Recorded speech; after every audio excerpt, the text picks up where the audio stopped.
ஆண்டவரே, எங்கள் பாவங்களால் மற்ற மக்களினங்களை விட நாங்கள் எண்ணிக்கையில் குறைந்து விட்டோம். உலகெங்கும் இன்று தாழ்வடைந்தோம். இப்பொழுது எங்களுக்கு மன்னர் இல்லை, இறைவாக்கினர் இல்லை, தலைவர் இல்லை, எரிபலி இல்லை, எந்த பலியும் இல்லை.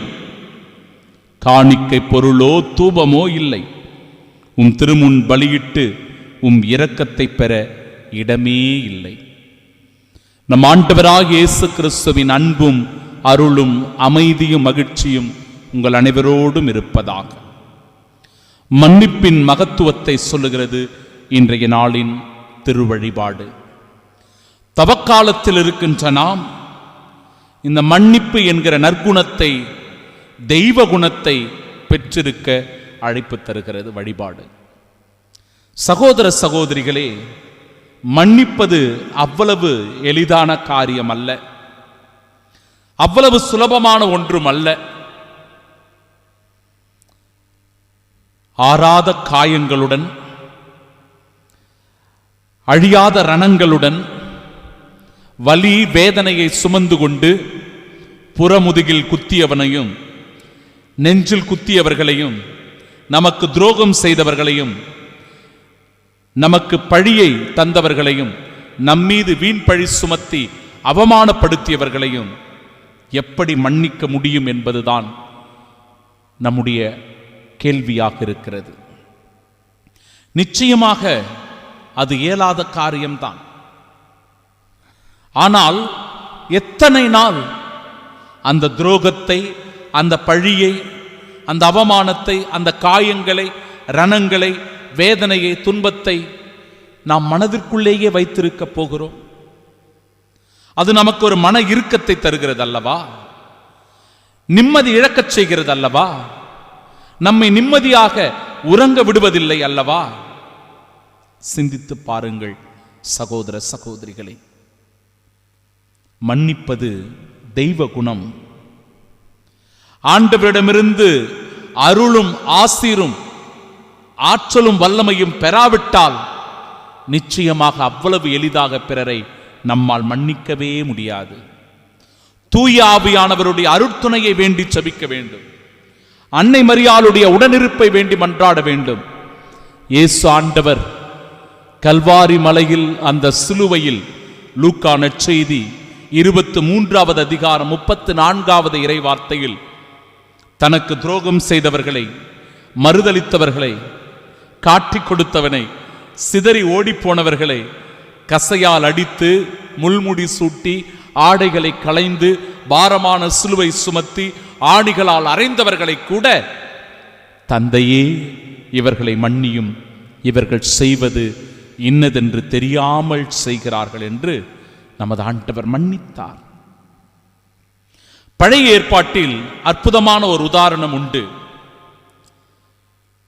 தொடக்க நூல் புத்தகம் 33வது அதிகாரம் 3-4 இறை வார்த்தைகளை வாசித்தோம் என்றால் அது ஏசா யாக்கோபுவினுடைய வாழ்க்கையை சொல்லுகிறது.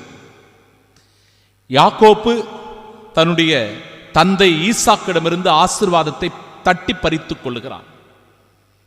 ஏசாவோ அங்கு ஏமாற்றப்படுகிறான். இருவருக்கும் முரண்பாடு வருகிறது. இருவரும் பிரிந்து போகிறார்கள். பல ஆண்டுகளாக பிரிந்தே இருக்கிற இவர்கள் மீண்டும் சந்திக்கக்கூடிய ஒரு வாய்ப்பு கிடைக்கிறது.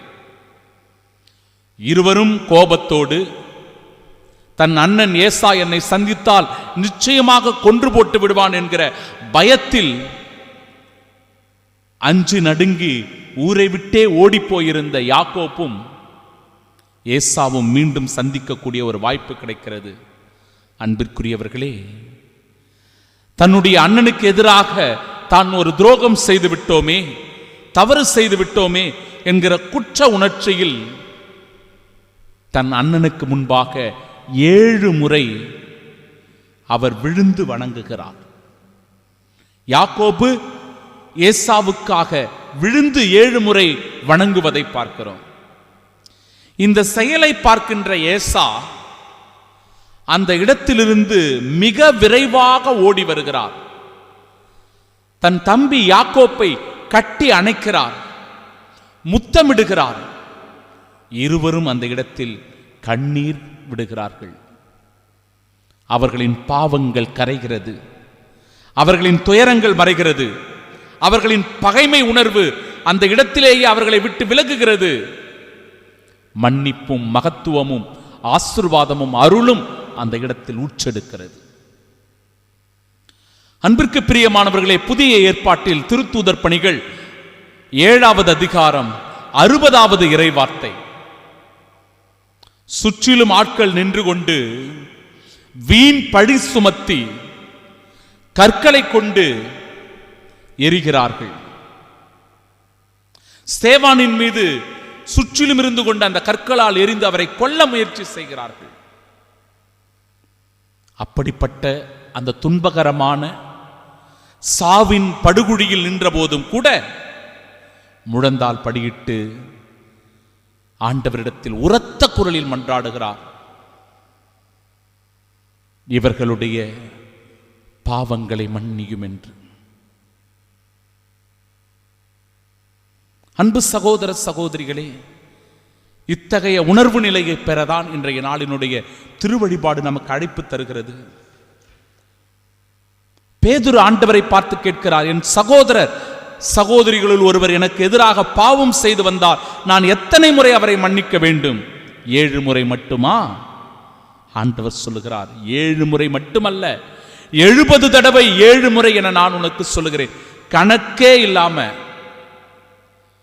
பல முறை தொடர்ந்து நீ மன்னிக்க வேண்டும் என்பதுதான் அதனுடைய பொருள். 7 முறையா 70 முறையா அந்த கணக்கு வழக்கெல்லாம் இல்லை. மன்னித்து கொண்டே இரு. தொடர்ந்து ஒருவர் மற்றவரை மன்னிக்க முன்வர வேண்டும். சகோதர சகோதரிகளே, மன்னிப்பை விட மன காயங்களுக்கு, மன வேதனைகளுக்கு, மன துயரங்களுக்கு மருந்து வேறு ஒன்றும் இல்லை. ஆனால் அவ்வளவு எளிதாக அதை மன்னித்து விட முடியாது. அதற்கு தான் ஆண்டவருடைய துணை வேண்டும், தூய ஆவியினுடைய வல்லமை வேண்டும், அன்னை மரியாளுடைய உடனிருப்பு வேண்டும். அப்படிப்பட்ட ஒரு ஆற்றலை வல்லமையை நாம் பெற்றுக்கொள்கிற போது நிச்சயமாக நம் உடன் வாழுகிற சகோதர சகோதரிகளை மன்னிக்க முடியும், பிறரை ஏற்றுக்கொள்ள முடியும், அன்பு செய்ய முடியும். நம் மனபாரங்களை, மன வலிகளை, துயரங்களை இறக்கி வைக்க முடியும். எப்பொழுது நாம் ஒருவர் மற்றவரை மன்னிக்கிறோமோ அப்பொழுதுதான் நமக்கு நிம்மதி, மன அமைதி, மன மகிழ்ச்சி, ஆசீர்வாதம், அருள் நலன், பேரன்பு எல்லாம் நம்மிடத்திலிருந்து ஊற்றெடுக்கும். அப்படி இல்லை என்றால் நம் வாழ்க்கை ஒரு இறுக்கமான வாழ்க்கையாக மாறி கல் நெஞ்சம் படைத்தவர்களாய் வாழ்ந்து கொண்டு நம்முடைய முகங்கள் எல்லாம் விகாரமாக மாறிப்போய் சுருக்கமாக, முகத்தில் கலை இல்லாமல், மகிழ்ச்சி இல்லாமல், சிரிப்பு இல்லாமல், மிகுந்த வருத்தத்தோடு, வேதனையோடு நம்முடைய வாழ்க்கை கடந்து போய் கொண்டே இருக்கும். நாம் ஒருவர் மற்றவரை மன்னிக்க போகிறோமா அல்லது மன இறுக்கத்தோடு இந்த உலகத்திலே தொடர்ந்து வாழ்ந்து கொண்டிருக்க போகிறோமா?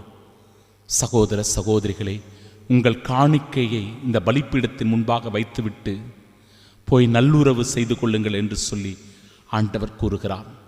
நல்லுறவை மேற்கொள்ளுவோம், ஒருவர் மற்றவரை மன்னித்து கிறிஸ்துவின் சாட்சியாய் வாழ்வோம். ஆமென்.